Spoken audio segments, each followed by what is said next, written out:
Welcome back, ladies and gentlemen. Wow, what an event. I just want to say congratulations once again to Samsung White. We've had just about enough time to catch our breath. We're not finished yet. We're going to talk a little bit about the series, talk about some of the players more in depth, and also look back to our favorite moments from the rest of Worlds, including the group stages and the rest of the knockout stage. Let's quickly talk about Samsung White securing the World Championship title. They also managed to secure the fastest first blood of the entire tournament this series. They had the fastest average game time out of all teams in attendance. They also had the largest kill lead in a World Final series. The records they have are absolutely astounding. Most team kills, highest assists. They've had the highest team KDA. We just want to spend some time celebrating Samsung White. Let's pull up some of those stats that we have just highlighted and maybe start with, Monte Cristo, Samsung White. They lived up to the hype. Dare I say it, for the first time? Well, not for the first time. Well, I suppose they weren't hyped up initially, but I mean, these stats are just ridiculous. Like back in the days of Champions Spring, they kind of came up and then never reached that peak again. So yes, I'll go with you. Since they've had hype. Since they've had hype. He'll agree with you, but grudgingly. Sounds like Monte Cristo. Yeah. All 5 players lead the role in KDA. It helps when you've got a 15-2 overall record, of course. But Freak, Kate, to chime in a little bit more on the team holistically. Yeah, I mean, overall, this is a interesting team stylistically. I think every team has their own style. It's their instinctive play, how they all play together. This is an early game team. They play aggressively. They look to win all their lanes.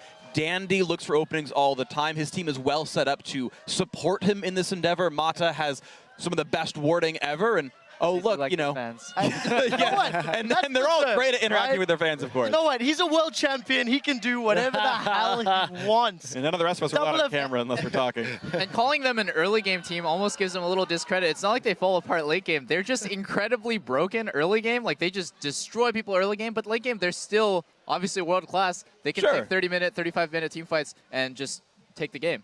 I feel like this is one of those teams where they are their own worst enemy actually applies, and it's actually truthful. If you look back at the tournament, they finished, what, 15-2? Basically had 2 losses and a whole lot of wins, and both those losses came to at their own hand, picking no wave clear. Yes, their enemies exploited that. Yes, their enemies played that well. No discredit to that, but they dug themselves a hole, and once they realized they've been beaten once, they put that fire back in there, and they immediately close out that next game in a convincing fashion. Right, both those losses were after they're 2-0 up in a best of 5, and they're like, all right, I think we can take it easy in this one. And then go, whoa, sorry, just kidding, let's try again. Yeah, I think there's something to say when a team's losses are always really close, and they kind of pick themselves into a hole, and all of their wins are crushing wins. So when I see a team, for example, like lose horribly and win with huge leads, I think they're inconsistent. When I see a team lose by really tiny margins and win by huge margins, I say, oh, they just had a couple bad, kind of unlucky games. No team, I think, ever on the world stage has made their opponents look as inferior as Samsung White has done to their opponents throughout the course of this World Championship. Yeah, and if we go back to and talk about SK Telecom T1K last year, they were a team that actually started quite slow. I mean, losing initially to OMG. Meanwhile, in this tournament, Samsung White came out, with guns blazing, took their group without even a loss, and we kind of just saw them get even better from there. So SKTK, a little more of a hiccup, but I think White has been more dominant than last year throughout this tournament. I feel the same. I definitely feel the same. I think let's start to wrap up our talk about Samsung White the same way we started it. Talk about some of the individual players, maybe guys that stand out for each of us individually. Freak, who's your standout player from White, if you can pick one? Yeah, my standout is Looper. I talked about him. I jumped at the chance to get to talk about him in the pregame show. He's amazing. Highest KD at Worlds for a top laner. That is a rare sight, and he's done it. That is how damn good Looper is. His teleport plays you talked about at the very beginning of the tournament, Monty, they're very good. He brought in a bunch of new champions, 9 unique ones played. Still, he does have 1 death now on Kassadin, I suppose, but unkilled on Akali, incredible Kassadin play, bringing out assassins, things you don't expect him to play. Even his Singed was good despite having 1 loss here, and he's a fun player to watch. He breaks open what you think of the normal picks. Says, here's how I'm going to do it instead. Great player overall. For like a year and a quarter as a pro. You touched on that teleport point, and I really need to reiterate that. The zero hesitation on his teleports is what makes him the best, because he will just, every time one of his teammates shouts, help, he'll TP, assess the situation, cancel him at the last second if he has to, or just come out with a beautiful like counter kill, 2 counter kills. He did that in the last game as well. Looper is just such a solid player. And I must emphasize the fact that he has the highest KDA. Top lane is historically the lane that gets screwed over the most. In 2v1s, you don't get support to ward for you as mid does. Generally, the jungler is not going to hold your hand top lane and ward for you as much as the jungler will ward for mid and bottom, because jungler should generally be in like the mid side area. The fact that Looper can do this with almost like little to no help and potentially getting screwed over by the enemy jungler all the time, it's just ridiculous how good this guy is. While playing champions like Cass and Akali who can't do anything pre-6, and it's like, yeah, no, it's fine. He just teleports bottom. He gets a double kill. Yeah, like whatever, the YOLO. Finals.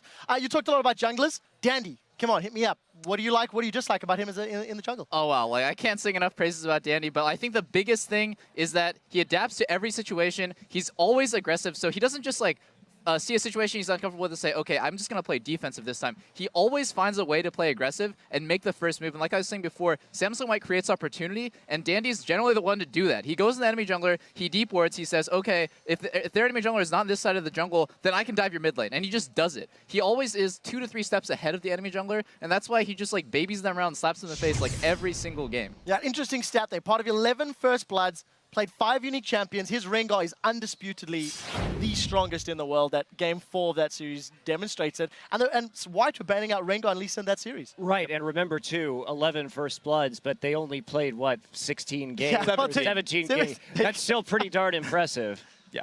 And before we move on, I just want to highlight that the synergy between Danny and Mata is the reason they were actually both so far ahead in the running for getting MVP here, because sure, you can give it to Mata, you can kind of give it to Danny. Actually, you should give it to both at the same time, because their timing on their vision control is so good. If you've ever played for support and you've tried to team up with your jungle, you will meet up, and one always waits for the other. They don't. They arrive at the exact same time, go into that jungle, place their wards with no double warding, always the right ping course. It's just beautiful to watch. Yeah, I like how you actually talk about the synergy between Dandy and Mata, because actually we all got pulled for our MVP of the tournament. I initially said Looper because I'm fanboying over him the whole time. Yeah, all right. Thank you. Yeah, and then they were like, okay, well, Looper didn't win. Dandy and Mata got a tie. And I'm like, all right. I guess I'll go with Mata. It's like, still a tie between Dandy and Mata. Can you guys please change your votes up somewhat? These guys are hand in hand as like the big, like, crushing people of the team. And I mean, it shows over and over again how good they are. Yeah, it really does. Mata in particular is one of the most diverse supports, I think. Regardless of the situation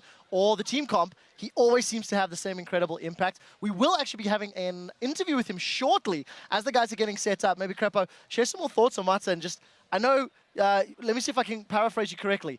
You don't suggest not buying Frost Queen's claim to Mata. You simply ask for his permission to be taught. Am I saying that properly?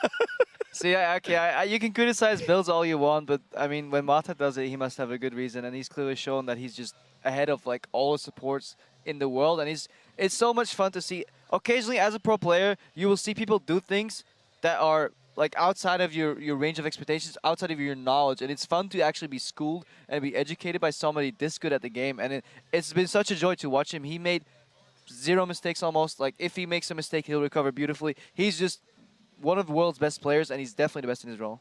Yeah, I completely agree with that. I do believe that interview is ready, so we're going to send it over to the stage where Sharks are standing by with one of our world champions, Mata.